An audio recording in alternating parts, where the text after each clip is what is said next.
Chicken খেতে তোমরা সবাই ভালোবাসো আমার মতো। এমন কম মানুষই আছে যারা চিকেন খেতে ভালোবাসে না। তো হ্যালো বন্ধুরা, সবাই কেমন আছো? আশা করি ভালো আছো। তো কড়া গরম করে নিয়েছি, মশলা রেডি করে নিয়েছি। এবার কড়ার মধ্যে তেল গরম করে পেঁয়াজ কুচি, তারপর দিয়ে দেব তেজপাতা, দিয়ে খানিকটা ভেজে নেব। ভেজে নেওয়ার পর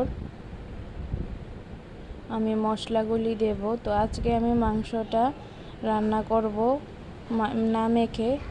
তো সোমবাসে ফোড়নের মধ্যে সব কিছু দিয়ে দেব। আর আজকের মাংসর মধ্যে একটা বিশেষ জিনিস দেব। তো সেটা দেখার জন্য প্রথম থেকে শেষ পর্যন্ত তোমরা ভিডিওটা স্কিপ না করে দেখো। তারপরে দেখো আদা রসুন বাটা, মরিচ, জিরে, ধনে, কাঁচা লঙ্কা বাটা সব কিছু দিয়ে দিলাম। দিয়ে খানিকটা ভেজে নেব। তো আমার মশলা দেওয়া এবার হয়ে গেছে।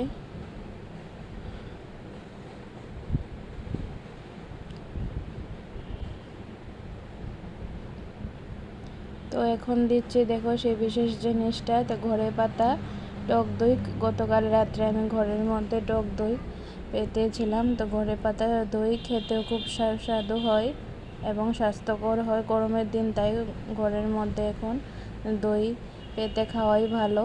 তারপরে দেখো ধুয়ে রাখা চিকেনটা দিয়ে দিলাম। তো চিকেনটা এবার মশলার সঙ্গে নেড়ে চেড়ে ভালো করে মিশিয়ে নেব। তারপর নুন হলুদ দিয়ে দিলাম। তো নুন হলুদ দিয়ে আমি আরেকটু নেড়ে নেব। তো ভালো করে নাড়তে হবে, তা না হলে মশলা মাংসর গায়ে লাগবে না। তারপর দিয়ে দেব গোল গোল করে কেটে রাখা আলু। তো বাঙালি মাংসর মধ্যে আলু খাবে না, তো তা কোনো সময় হয়? তো মাংসর মধ্যে মাংস কম হলেও আলু খেতে হবে। তো আলু দিয়ে উল্টে পাল্টে আমি আরও কিছুক্ষণ নাড়াচাড়া করে নেব। তারপর একটি থাল দিয়ে আমি ঢেকে দেব।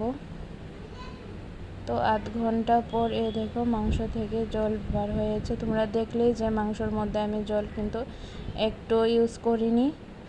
এখন আমি আর ঢেকে দেব না। তো ডুমো ডুমো করে কেটে রাখা পেঁয়াজ দিয়ে দিলাম। এই দেখো ভাজতে ভাজতে যখন লাল ভাব আসবে তখন দেখো গরম জল দিয়ে দিলাম। তো আজকে মাংসটা একটু ঝোলঝোলি রান্না করব। তারপরে দেখো দিয়ে দিলাম গরম মশলা।